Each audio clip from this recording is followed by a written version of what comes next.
Bilateral transfer of learning.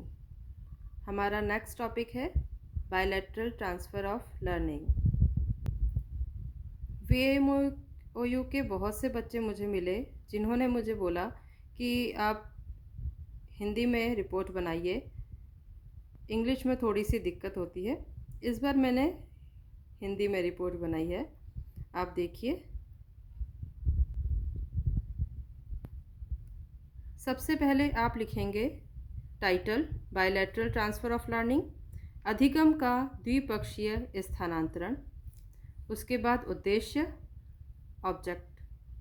Objective, introduction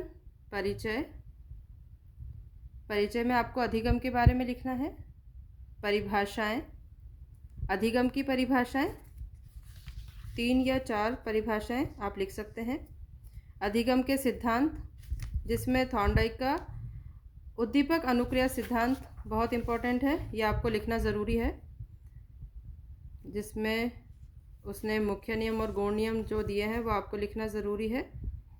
अधिगम की विशेषता, अब इस जो टॉपिक में हम पढ़ रहे हैं अधिगम का स्थानांतरण, उसके बारे में आपको लिखना है। अधिगम का स्थानांतरण क्या होता है, अधिगम के स्थानांतरण की परिभाषाएं आपको लिखनी है। अधिगम स्थानांतरण के प्रकार आपको लिखने हैं, कितने प्रकार का होता है। अधिगम स्थानांतरण के सिद्धांत, ये सब इंट्रोडक्शन में आएगा।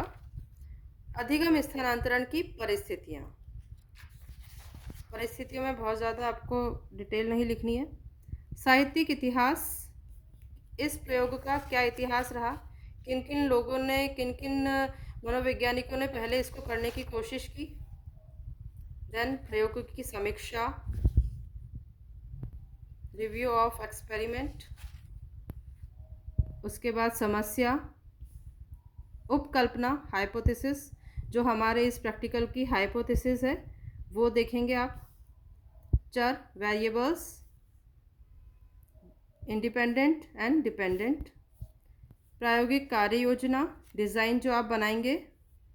फर्स्ट 2 जो ट्रायल रहेंगे वो लेफ़्ट हैंड से, मिड के जो 10 ट्रायल्स रहेंगे वो राइट हैंड से, और जो लास्ट 2 ट्रायल्स रहेंगे ऑल्सो लेफ़्ट हैंड से। फिर प्रत्येक प्रयास में लिया गया समय, प्रत्येक प्रयास में की गई त्रुटि, ये इस तरह डिज़ाइन रहेगी आपके प्रयोग की। देन सामग्री, मटेरियल रिक्वायर्ड, आपका जो प्रयोज्य है, जो आपका सब्जेक्ट है, उसका इंट्रोडक्शन। कंट्रोल्स,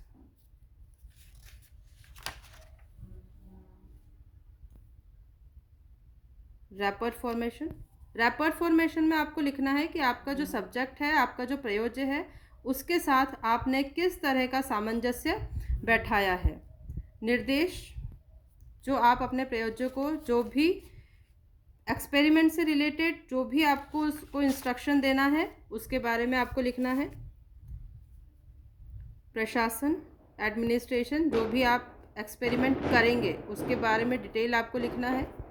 अंतः निरीक्षण रिपोर्ट, ये आप आपके सब्जेक्ट से लेंगे, उसको प्रयोग करने में क्या कठिनाई महसूस हुई, उसने इस प्रयोग को करते समय क्या महसूस किया, उसे अच्छा लगा, किस जगह पर उसे कठिनाई हुई, वो सब आपको पहले बताएगा।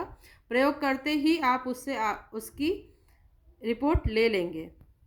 देन पर्यवेक्षक रिपोर्ट या पर्यवेक्षक प्रतिवेदन, ये आपने सब्जेक्ट के बारे में क्या महसूस किया जब वो एक्सपेरिमेंट कर रहा था, वो लिखेंगे।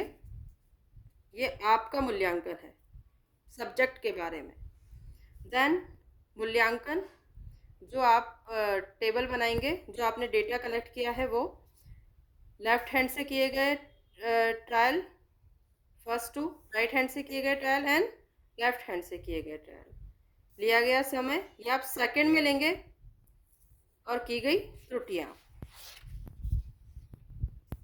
गणना लिखेंगे आप, ये आपका डेटा है। इसके बाद आप मीन निकालेंगे। मीन यहाँ पर सिर्फ बाएं हाथ से जो प्रयास किए गए हैं उनका लिया गया समय का मीन, की गई त्रुटियों का मीन फिर अंतिम प्रयास में जो लेफ्ट हैंड से किए गए ट्रायल हैं उनके समय का मीन और उसमें की गई त्रुटियों का मीन और उनके परिणामों का जो अंतर है, समय के परिणाम का अंतर, त्रुटि के परिणाम का अंतर, दोनों आप लिखेंगे। और उस परिणाम के आने के बाद जो एनालिसिस हुआ है, जो एनालाइज आपने किया है, उसका डिस्कशन आप देंगे। देन निष्कर्ष और रेफरेंस, कहाँ से आपने लिया है, ये सब आप लिखेंगे। वीडियो अच्छा लगा हो तो लाइक करें। Thank you.